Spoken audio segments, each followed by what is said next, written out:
That's sweet. Just as a co-pilot. Oh. Because we're holding short. Yeah. They taxiway behind us on the parallel taxiway. Yep. And back here for takeoff, so he pushes up the power. No.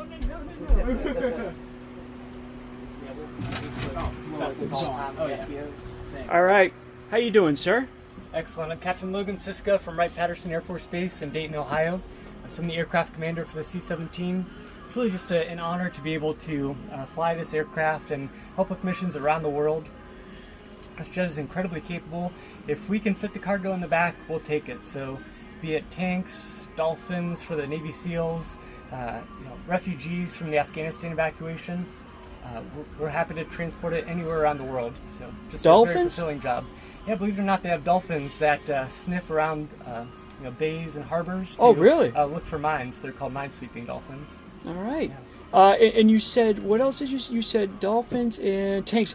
Have you ever had an A1 Abrams in here? Yeah, so the main battle tank, the A1 Abrams, we can fit it back there.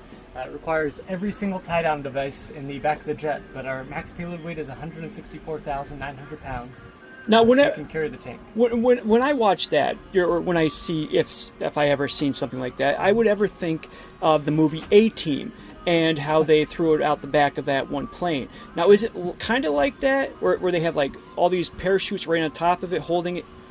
Yeah, we do have some units that do airdrop in the C-17, so they can lower the ramp in flight and use drogue parachutes to pull the cargo out of the cargo compartment and then descend safely under parachutes. At Wright-Patterson, we only do air-land missions, so we'll take off, land, and then download the Abrams on the ground. But that airdrop capability is pretty awesome for the military to have. What does it mean? What does being an aircraft commander of the C-17 mean to you on both a professional and a personal level? Sure. So obviously it's a big responsibility, and I don't take that lightly to be in charge of the mission, the crew, and the aircraft.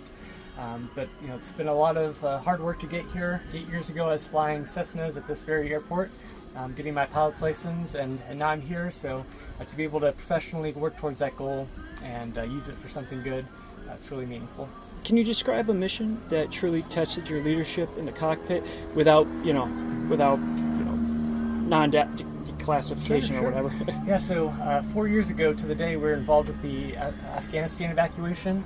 So we went to Kabul International Airport and loaded up 450 refugees each time, our allies from the war, and got them on board, men, women, and children, and flew them to safety. So it was a very dire situation.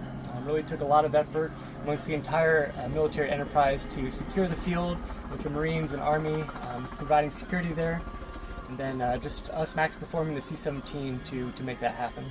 How do you prepare your crew for a high-stakes mission like that, where precision is timing and critical? Sure, that's what we're always training to. Sometimes we'll get some noise complaints from folks around Ohio, but when we're doing that, we're doing the training missions to go out there and accomplish those missions safely for the safety of the nation. What's the most challenging decision you've ever had to make mid-flight as a commander? That's a good question. Well, so to go back to the Afghanistan evacuation, we actually had a pregnant mother on one of our flights, and she went into labor halfway through the flight over the country of Turkey. So we had to coordinate with a lot of agencies on the ground to declare medical emergency, get her landed as soon as possible, and then she safely delivered the baby in the aircraft. Well, look at that hero as well. Thank you. Not only a soldier, but a hero. Well, a hero. How do you balance the enormous responsibility of the aircraft cargo and crew under your command? Sure, so it really takes a team. I rely on all of the expertise of the different crew positions to accomplish the mission safely. So it's about knowing their strengths and then delegating to make it happen. What role does mentorship play in your position, and how do you guide young pilots? Yeah, that's huge. So I wouldn't be here without the mentors that I had in the Northeast Ohio area. Through scholarships and training, they are able to foster my love of aviation and get me to where I am today. So mentorship is absolutely critical. How do you adapt to rapidly changing mission conditions such as weather threats or unexpected rerouting?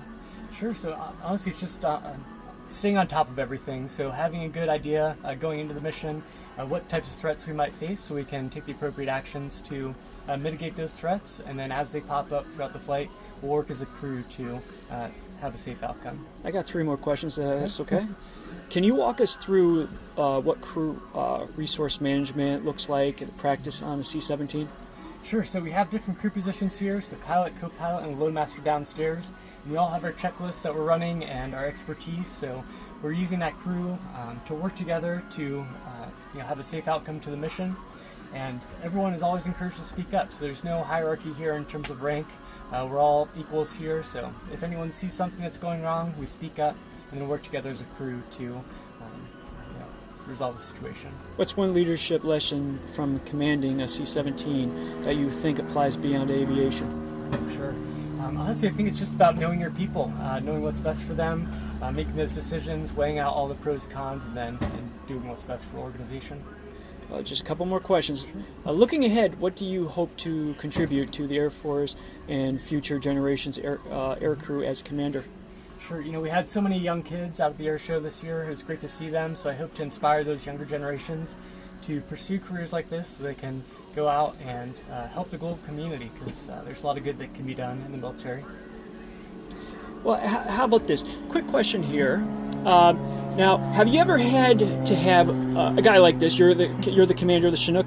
I fly the Chinook, yes. Okay. Have you ever had to say, hey, you know what? The guy here is saying, hey, could you give us a lift? We've blown a wing or a blade.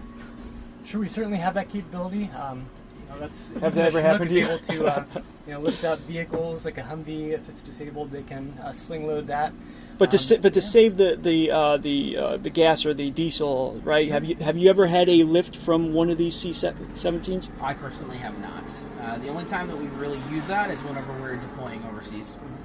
Well, sir, what's your first name? Daniel. Daniel, I'm going to be interviewing you over at the Chinook, okay? So you're next, okay? Fair enough. All right. So, sir, I want to say thank you so very much for your service and being a hero. And if there's anything you want to speak, go right ahead. Say whatever you want to say.